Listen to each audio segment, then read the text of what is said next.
Où êtes-vous, bande d'incapables? Montrez-vous tout de suite avant que je ne vous détruise toutes par le feu de ma colère.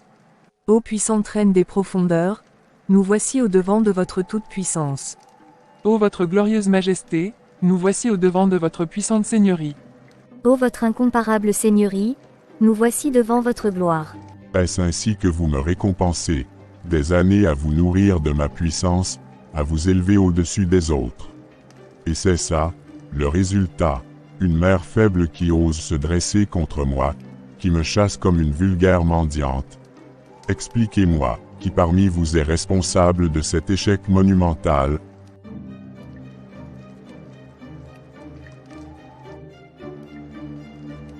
Peut-être que vous croyez que ma colère est un jeu, que vous pouvez jouer avec ma patience. Mais sachez ceci, vous ne connaîtrez jamais pire tourment que celui que j'infligerai à ceux qui m'ont trahi. Ma reine, nous rencontrons des légers contretemps actuellement. Adama, toi, ma prêtresse, toi qui étais censée porter mon pouvoir et assurer ma domination, où étais-tu pendant que ta propre fille me défiait? Où étais-tu pendant que cette lumière croissait dans son cœur et le cœur de sa fille? Réponds-moi. Ma reine, Sarah est tenace. Mais elle ne peut tenir longtemps. Sa foi n'est qu'une illusion. Elle se brisera, je vous le promets. Donnez-moi du temps, et je ramènerai Abiel à vous. Du temps, Adama, le temps est une arme, et jusqu'ici, c'est elle qui l'a utilisée contre moi. Cette foi qu'elle porte, est tout sauf une illusion. Non, Adama, cette foi est une menace. Une lumière qui brûle mes ombres et menace ma couronne. Mais je ne la laisserai pas me vaincre. Écoutez bien, je veux Abiel, je veux son âme, son cœur. Je veux qu'elle soit mienne avant la pleine lune du prochain cycle. Et toi, Adama, tu as échoué une fois. Si tu échoues à nouveau, tu ne verras pas la lumière du jour suivant. Est-ce clair? Oui, votre majesté, c'est suffisamment clair. Je ne vous décevrai plus, ô votre grande seigneurie. Fais tout ce qu'il faut, Adama. Manipule-la, brise-la, détruis tout ce qu'elle aime s'il le faut. Mais amène-la moi, et si cette lumière continue de grandir dans cette maison, anéantis-la. Montre à Sarah ce que signifie oser se dresser contre moi. Maintenant approche, je vais te donner plus de pouvoir pour cette mission. Ouvre les portes de ton âme et laisse-moi y entrer et y déposer la puissance des abîmes sans fond.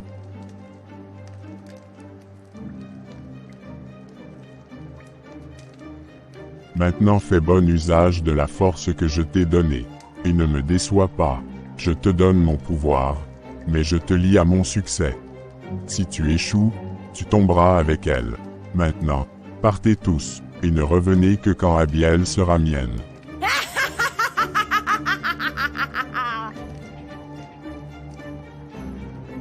Salut à tous. Je m'appelle Sarah, et ce que je vais vous dire n'est pas une histoire que j'aurais jamais voulu raconter. Si vous avez vu la première partie de mon histoire, vous saurez que je passe par des moments extrêmement difficiles.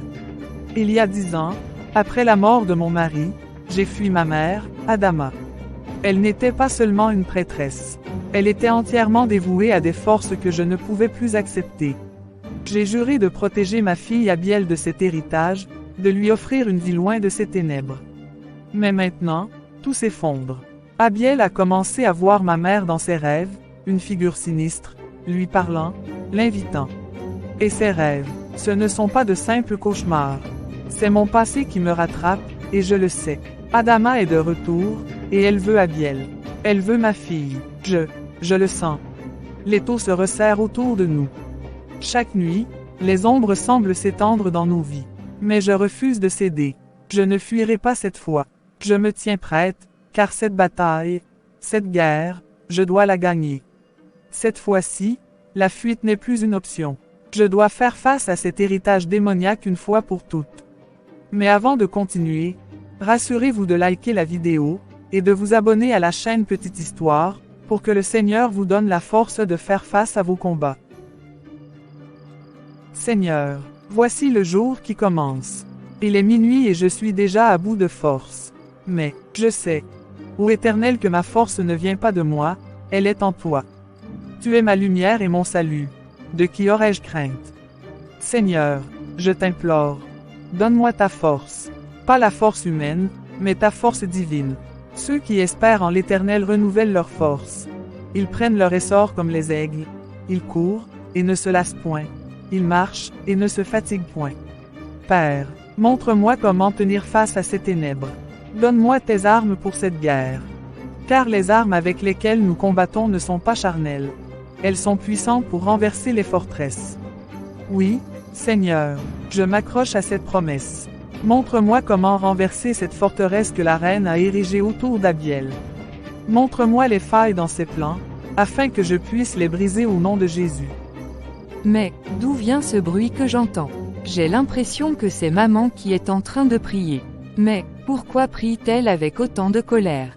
Elle prie différemment de d'habitude. Je vais aller voir. Écoutez-moi, vous qui complotez contre ma maison. Vous qui pensez pouvoir voler ce que Dieu m'a donné. Je vous dis, vous n'avez aucun droit ici. Abiel n'est pas à vous, elle n'est pas à la soi-disant reine, elle appartient à Dieu. Et je déclare que par le sang de Jésus, vos plans sont détruits, vos chaînes sont brisées. Allez-vous-en, au nom de Jésus-Christ. Maman, mais que t'arrive-t-il? Abiel, ma prière t'a réveillé, j'imagine. Désolé chérie. Mais pourquoi es-tu si en colère aujourd'hui? J'avais l'impression que tu luttais. Tu grondes déjà Dieu maman. Bien sûr que non Abiel, je ne peux pas gronder notre Dieu. Mais je prie avec autorité, car il m'a donné autorité sur les scorpions et les serpents. J'apprends juste à m'en servir car j'en ai marre de fuir le combat. Abiel, ça tombe bien que tu sois réveillé. Il faut qu'on parle sérieusement de ton avenir. D'accord maman, mais, il est 1h du matin. Est-ce vraiment nécessaire de le faire maintenant? Il est même plus que nécessaire. Il est urgent de le faire maintenant. Bon, je t'écoute alors. Écoute-moi bien, Abiel, ce que je vais te dire n'est pas facile à entendre, mais tu dois savoir. Tu dois comprendre pourquoi nous sommes ici, pourquoi ta vie est ce qu'elle est aujourd'hui. Il y a 10 ans, après la mort de ton père, j'ai fui ma propre mère. Ta grand-mère, Adama. Oui maman, mais ça je le sais déjà. Adama n'est pas la femme que tu imagines. Elle est une prêtresse, une servante dévouée de quelque chose de très sombre. Toute ma vie, j'ai été élevée pour suivre ses pas, pour servir la reine. J'ai fait des choses, Abiel, des choses que je regrette profondément aujourd'hui. Comment est-ce possible? Tu veux dire toi aussi tu étais comme grand-mère. Tu servais les esprits de la nature. C'est une jolie façon d'appeler ces anges déchus. Ce ne sont absolument pas de gentils esprits bienveillants. Bien au contraire, ce sont des entités négatives qui cherchent à assujettir l'être humain. Abiel, ces derniers jours, ces rêves que tu fais, cette peur que tu ressens, je sais exactement ce qu'il se passe. Je sais pourquoi tu vois ta grand-mère dans tes rêves. Et ce que je vais te dire, ce ne sera pas facile à entendre. Tu sais, alors pourquoi tu ne m'as rien dit? Pourquoi tu ne m'as jamais parlé d'elle? Je ne comprends rien, maman. Parce que je voulais te protéger. Parce que ce que je sais, ce que j'ai vécu, aurait brisé une partie de toi que je voulais garder intacte. Mais aujourd'hui, je vois bien que ce passé que j'ai fui est en train de nous rattraper. Alors il est temps que tu saches. Il y a 10 ans, après la mort de ton père, j'ai tout laissé derrière moi. Je voulais absolument fuir le démon qui m'avait volé mon mari. Et ce démon se surnomme la reine. Mais alors pourquoi papa est mort? Pourquoi tu l'as laissé faire? La reine m'avait promis que ma famille sera protégée si je la sers fidèlement sans poser de questions.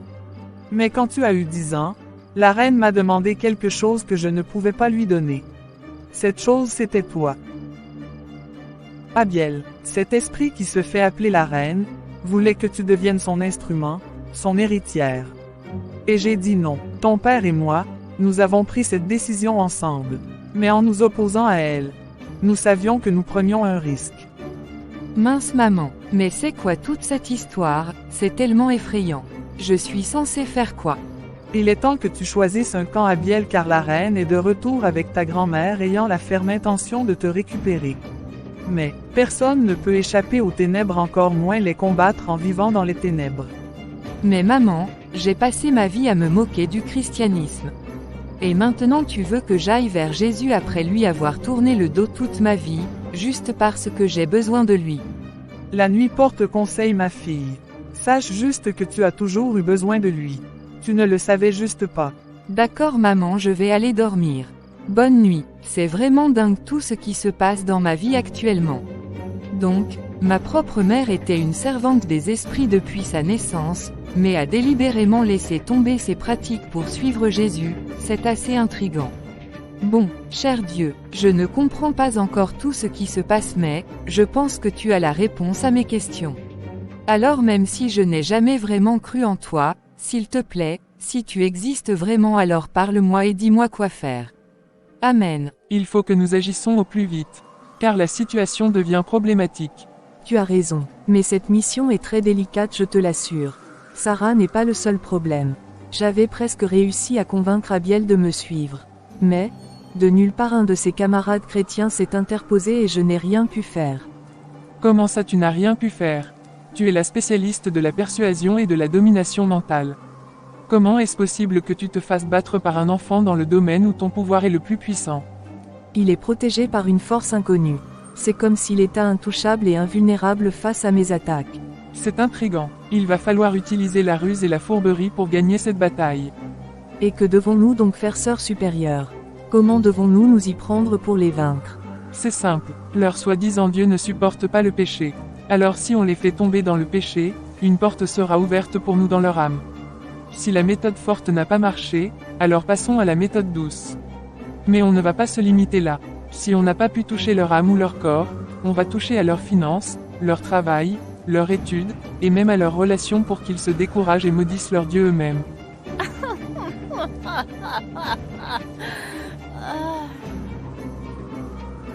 Je vais prendre du plaisir à voir la vie de cette pauvre idiote qui a osé nous rejeter d'Ombert en miettes.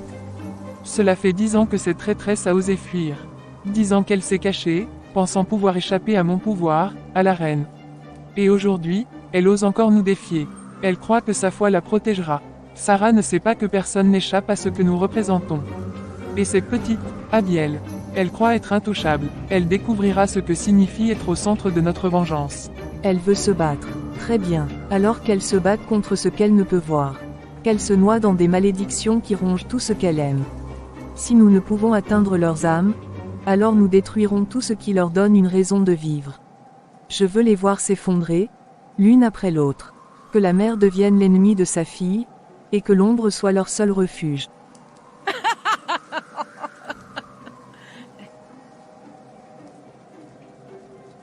Qu'il en soit ainsi, je maudis cette maison, ces vies. Que la lumière qui les protège devienne un poids insupportable. Que leur nuit soit envahie de cauchemars, que leur esprit se perde dans les murmures que nous leur envoyons. Sarah paiera pour chaque mot prononcé contre nous. Et Abiel, elle ressentira le poids de sa destinée. Pour la reine, que ces femmes s'effondrent, que leur espoir devienne leur prison, que leur monde soit rempli de ruines. Nous déchirerons leur réalité morceau par morceau. Maintenant attendons de voir de quelle façon elles vont s'effondrer face à l'adversité.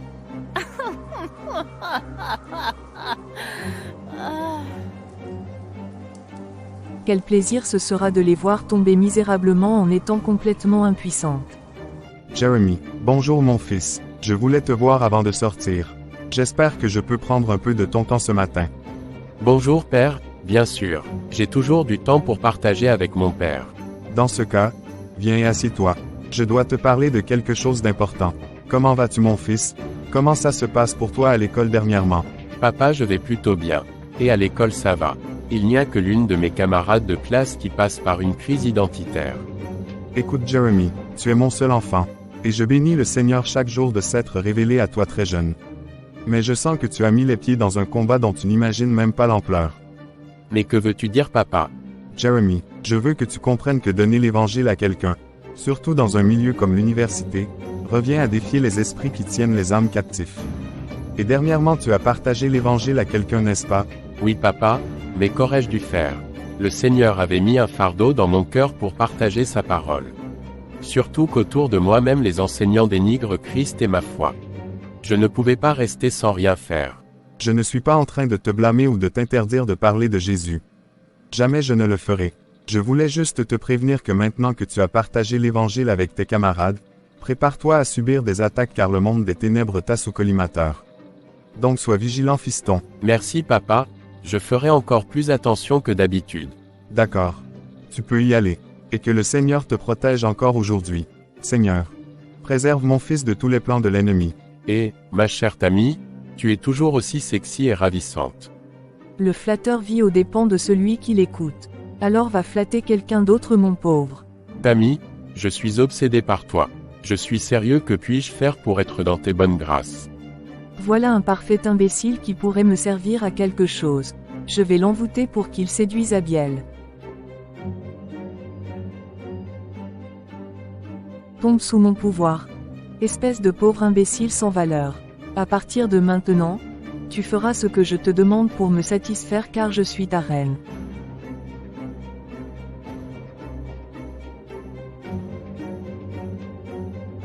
Je suis à votre service, ô ma reine. Parlez et j'obéirai.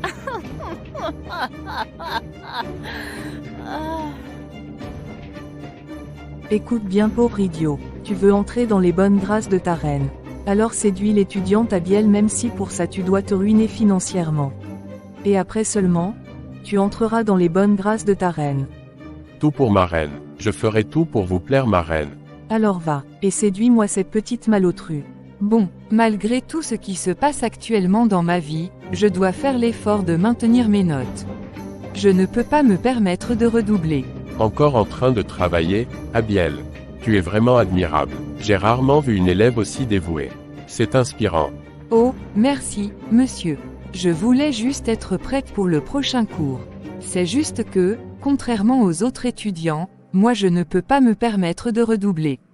Tu fais bien, mais tu sais, parfois, il faut aussi prendre du temps pour soi.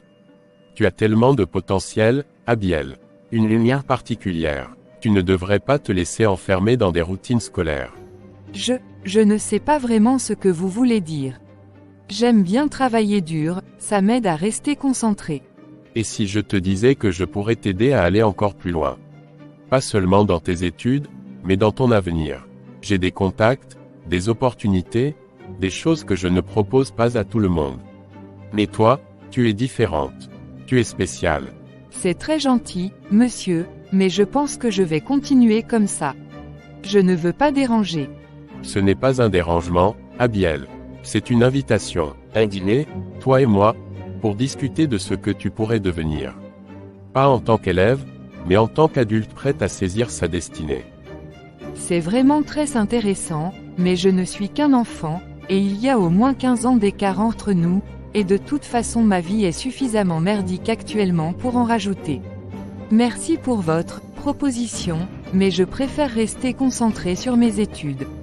Abiel, tu es une jeune femme intelligente.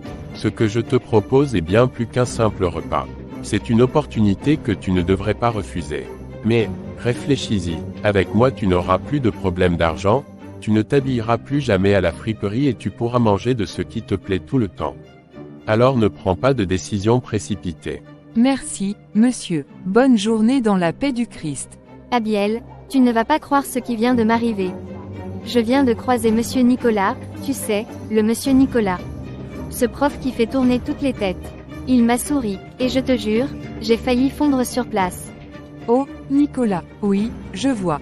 Attends une seconde, qu'est-ce que c'est que ce ton? Ne me dis pas que tu l'as croisé aussi. Oui, il était là. Mais, c'était pas comme ce que tu imagines. Que me racontes-tu encore là? Attends, il t'a complimenté sur tes notes ou il t'a fait un discours méga inspirant? Parce que franchement, c'est son genre. Non, Vicky, il m'a proposé de dîner avec lui. Pardon, Nicolas, le prof qui fait rêver tout le campus, t'a proposé un dîner. Genre, un vrai dîner. Oui, mais il y avait quelque chose d'étrange dans sa manière de parler. Je me suis sentie mal à l'aise. Attends une minute, tu veux dire que Nicolas, l'homme qui pourrait être la muse d'un parfum de luxe, vient de te faire la cour, et tu as dit non? Vicky, je sais que tu trouves ça incroyable, mais je ne pouvais pas accepter. C'était bizarre, comme s'il attendait quelque chose, comme si ce n'était pas vraiment une proposition innocente. Abiel, tu as 21 ans, bien sûr qu'il attendait quelque chose. Nous les femmes on doit savoir jouer de nos charmes quand ça nous arrange. En plus il a vraiment beaucoup de relations et peut vraiment changer ta vie du tout au tout. Écoute Vicky, il s'agit de ma vie et je n'ai pas envie de devenir ce genre de personne qui vend son corps pour réussir. Mais qu'est-ce qui t'arrive Abiel? On parle d'un homme que même nos professeurs tueraient pour avoir. Mais toi tu joues ta sainte. Et puis, depuis quand, tu as de si grands principes moraux, es-tu maintenant devenue chrétienne? Vicky, c'est ma vie et si je veux devenir chrétienne est-ce un crime? J'en ai marre de cette discussion, je m'en vais. Laisse tomber, c'est moi qui pars d'ici. Je ne comprends vraiment pas ce qui t'arrive. Mais ce n'est franchement pas plaisant du tout. Et, Abiel, les notes du semestre dernier sont enfin sorties mais, les tiennes sont inexistantes. Comment ça? C'est quoi ça encore? J'ai pourtant payé à temps la somme à payer avant les partiels. Et je n'ai manqué aucune épreuve, alors comment se fait-il que mes notes ne soient pas sorties? Désolé, je n'ai pas vraiment plus d'informations concernant ce problème vu que tu es la seule à qui c'est arrivé. Mais que dois-je faire maintenant? Tu devrais déjà commencer par te rendre au bureau de notre département afin de te renseigner sur ce qui se passe. Il s'agit peut-être d'une erreur. Merci Isabelle, je vais y aller. Non, le responsable des requêtes, ça peut pas être lui. Mais que faites-vous planter là, voyons? Entrez et prenez place, Abiel. Merci de me recevoir monsieur Nicolas. Pas de ça entre nous, voyons, Abiel. Tu peux m'appeler Nicolas comme tous les autres étudiants. Alors, que puis-je faire pour toi aujourd'hui? J'ai reçu une notification disant que j'ai des problèmes de notes, mais, tout est en ordre dans mon dossier. Je suis venu comprendre ce qui se passe. Oh, c'est étrange, je n'ai entendu parler d'aucune anomalie te concernant. Mais voyons voir, donne-moi une minute. Eh bien, selon notre système, certaines de tes notes ont été disqualifiées pour des raisons administratives. Cela pourrait être une erreur, bien sûr, mais, cela prendrait du temps à corriger. À moins que... À moins que quoi? Je suis prête à faire ce qu'il faut pour régler ça. Car ma mère et moi ne pourrons pas supporter les coûts financiers si je dois redoubler. Disons que j'ai toujours apprécié ta détermination, Abiel. C'est rare de trouver quelqu'un comme toi. Si tu veux, je peux m'assurer que ce problème disparaisse rapidement. Tu n'aurais même pas besoin de t'en inquiéter. Et qu'est-ce que ça veut dire exactement, monsieur? Tu es une fille intelligente, tu comprends. Un dîner, une petite conversation entre adultes, et je m'occupe de tout. Parfois, il suffit de savoir demander au bon moment. Accepte juste mon invitation, puis passons du bon temps ensemble comme les adultes que nous sommes et ton problème n'existera plus. Non, monsieur, je ne pense pas que ce soit nécessaire. Vous ferez votre travail, et je récupérerai mes notes, comme ça aurait dû être le cas depuis le début. Fais attention à la manière dont tu me parles, Abiel. Les erreurs administratives ont une drôle de manière de traîner en longueur si on ne s'en occupe pas comme il faut. Si je le voulais, je pourrais arranger ce problème en un claquement de doigts. Mais ça veut aussi dire que je pourrais détruire ta vie scolaire si tu t'y prends mal avec moi. Alors je te laisse encore le temps d'y réfléchir à tête reposée avant de prendre une décision. J'ai dit ce que j'avais à dire. Bonne journée, monsieur. Très bien, mademoiselle Abiel, on verra combien de temps tu tiens. Mais n'oublie pas ta brave petite maman. Demande-toi ce qu'elle pourra ressentir en apprenant que ta vie scolaire est foutue.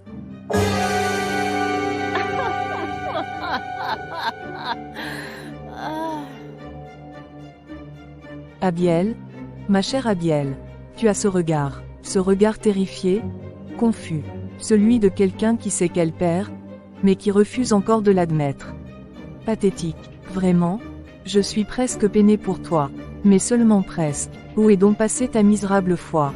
Cette petite flamme vacillante que tu brandis contre moi. C'est mignon, tragique, mais mignon. Le problème, c'est que cette flamme, je vais l'éteindre. Lentement, une étincelle après l'autre. Et tu regarderas, impuissante, pendant que tout ce que tu aimes s'effondrera. Une chute orchestrée, savamment calculée, qui ne fait que commencer.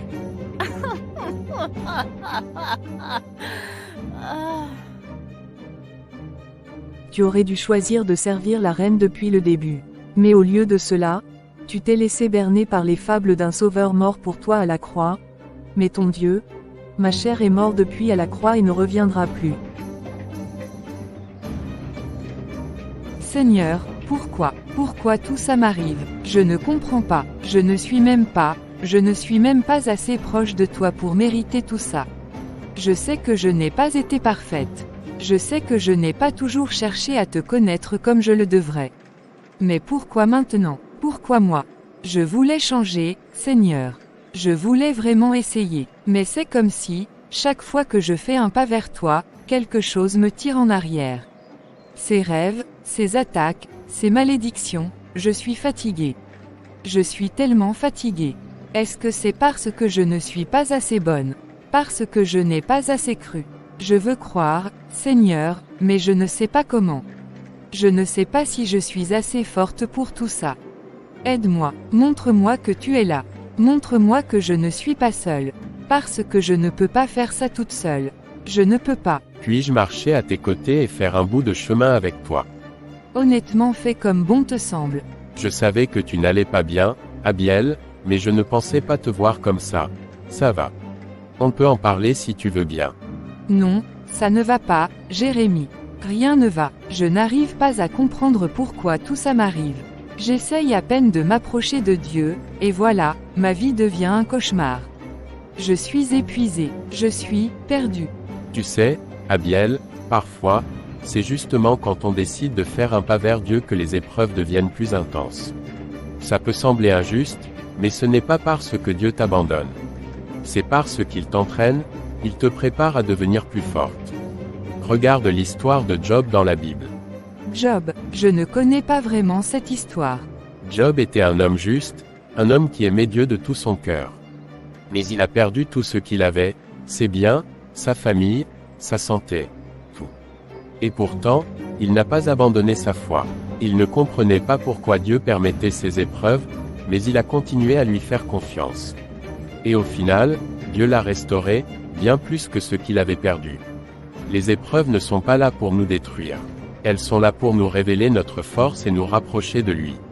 Mais je ne suis pas comme Job, Jérémie. Je n'ai même pas vraiment essayé de changer ma vie avant que tout ça commence. Pourquoi Dieu ferait ça pour moi? Pourquoi il me testerait alors que je suis tellement loin de ce qu'il attend de moi? Abiel, Dieu ne t'aime pas parce que tu es parfaite. Il t'aime parce que tu es sa fille. Regarde Pierre, l'un des disciples de Jésus. Il a renié Jésus 3 fois, au moment où il avait le plus besoin de lui. Et pourtant, Jésus lui a pardonné, lui a redonné confiance, et Pierre est devenu l'un des piliers de l'Église. Ce que Dieu attend de toi, ce n'est pas la perfection. C'est juste que tu viennes à lui, même avec tes faiblesses. Mais c'est tellement difficile, Jérémie. J'ai l'impression que je fais tout de travers, en plus c'est tellement décourageant de traverser autant d'expériences négatives dès qu'on fait un pas dans la foi. Ça ne donne pas vraiment envie de persévérer. C'est normal de ressentir ça. Même David, dans les psaumes, criait souvent à Dieu, demandant pourquoi il souffrait. Il disait, « Seigneur, pourquoi es-tu si loin de moi ?» Mais tu sais quoi, Dieu n'était jamais loin. Il écoutait chaque prière, chaque cri, et il agissait au moment parfait. Ce que tu traverses, Abiel, c'est un chemin. Un chemin difficile, oui, mais il mène à quelque chose de grand. Garde ta foi, même si elle est petite aujourd'hui. Jésus a dit que même une foi aussi petite qu'un grain de moutarde peut déplacer des montagnes. Et sache que, lorsque les tempêtes se lèvent dans ta vie, alors c'est qu'il est temps d'entrer dans le lieu secret et prier avec autorité. Tu crois vraiment que je peux dépasser tout ça? Que Dieu peut changer ma vie malgré tout? Je ne le crois pas seulement, Abiel. Je le sais, Dieu a changé ma vie. Il m'a relevé de mes propres échecs et m'a montré qu'il était toujours là. Et il fera la même chose pour toi, si tu lui fais confiance. Une étape à la fois, une prière à la fois. Merci beaucoup Jérémie. J'étais vraiment découragée mais grâce à toi, je me sens mieux.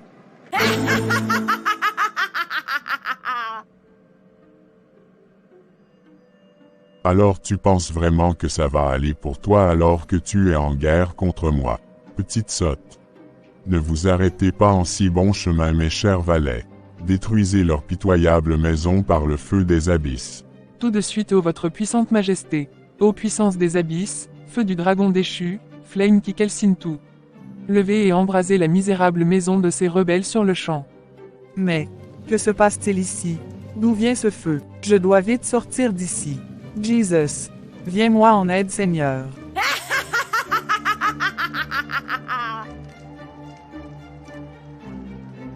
Le combat ne fait que commencer. Si vous aviez cru que je serais facile à battre alors vous vous êtes trompé. C'est maintenant que le combat commence, alors soyez prêts car je vais déchaîner toute ma puissance pour récupérer ce qui m'appartient. Je ne savais pas vraiment ce qui m'attendait en décidant de suivre Christ. J'ai peur et je suis fatigué. Mais la vérité c'est que, si j'abandonne, alors c'est moi qui perds. Et, il en est hors de question. C'est pourquoi je vais me battre jusqu'à la fin sans rien lâcher. Mais pour voir de quelle façon mon Dieu va me délivrer dans la suite de mon histoire, écris en commentaire, le Seigneur est de mon côté, je ne crains rien.